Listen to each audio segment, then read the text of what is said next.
Ever wonder what really goes on inside those private galas or high society dinner parties? I mean, it's not just about the fancy champagne and the perfect floral arrangements, right? There's a whole other language being spoken, a set of unspoken rules that kind of determines who belongs and who doesn't. So let's dive in and decode the hidden etiquette of these super exclusive events. Right from the moment you walk in, every little thing you do is being quietly noticed. See, these get-togethers aren't just parties. They're more like subtle social exams. Your timing, your conversation, even how you're holding your glass, it's all part of a bigger picture. It's way less about showing off and much more about showing you understand the game.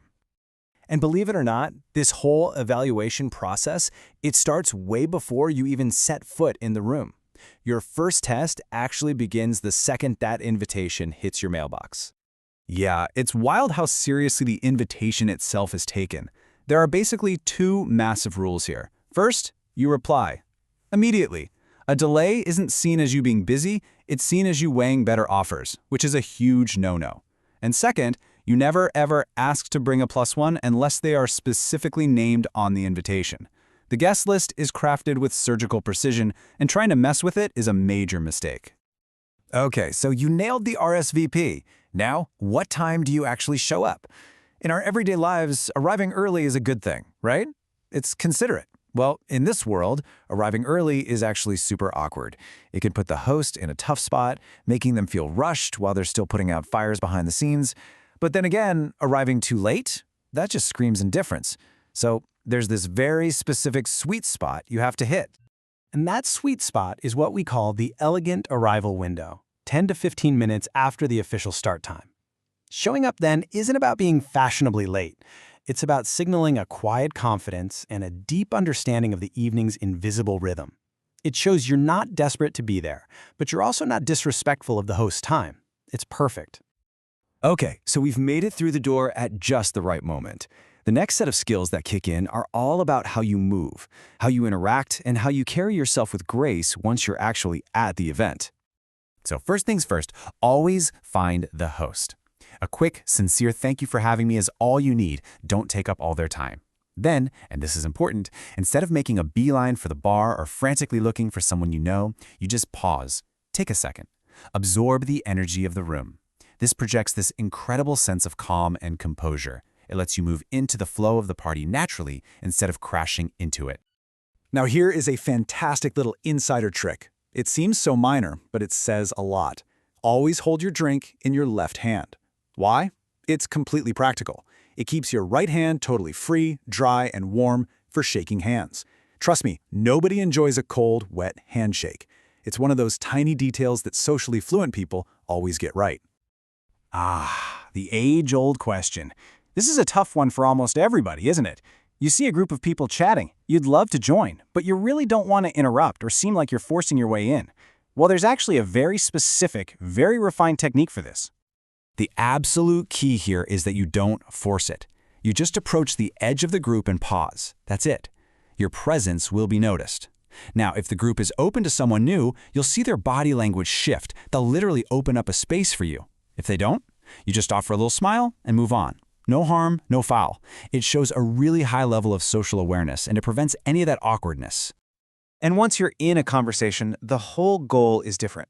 A lot of us think we need to be interesting, tell our best stories, share our big wins. But in these circles, it is so much more powerful to be interested.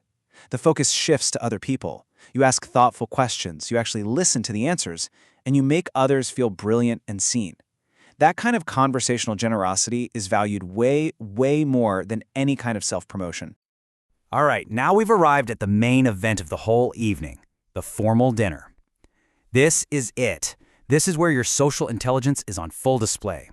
You could say it's the final exam. The vibe at the dinner table is meant to be pleasant, calm, refined.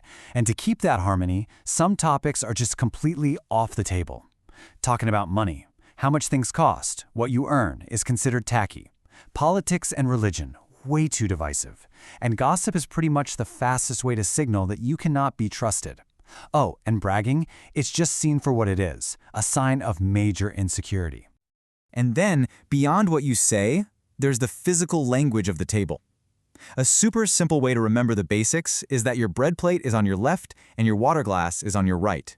Getting this little detail right is just a quiet signal that you're comfortable, that you're familiar with these kinds of formal settings. It's all part of that unspoken language of refinement. And this is so important to remember. It's not about being a robot, perfectly following every single rule. It's about your presence. The goal is just to be a pleasant addition to the table, to be someone who helps the conversation flow, who includes everyone, and who brings out the best in the people around you. In these circles, that kind of social grace, well, that's its own form of power. Okay, the evening is starting to wind down, but guess what? The evaluation is not over yet. A graceful exit is just as critical as a poised arrival when it comes to leaving a positive, lasting impression. This is so true. To leave correctly, you have to read the room.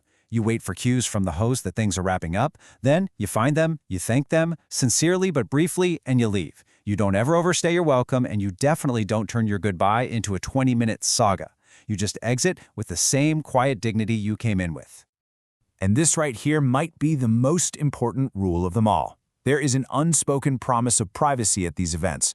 What is said in that room, what is seen in that room, stays in that room. Discretion is everything. It's the ultimate currency. A single breach of that trust, a photo posted online, a story repeated, can get you blacklisted. Permanently. If you had to boil all of this down to just one single idea, this is it. Real elegance isn't a show. It's not about being the loudest person or the most glamorous or the center of attention. It's actually about restraint. It's about a calm ease and a deep consideration for the comfort and social harmony of everyone else at the event. So that kind of leaves us with one last thing to think about. In a world that is always rewarding performance and self-promotion, being on all the time, maybe real influence, real power, isn't found in what you say and do. Maybe it's found in what you choose not to do, in that thoughtful pause, that quiet observation, in elegant restraint.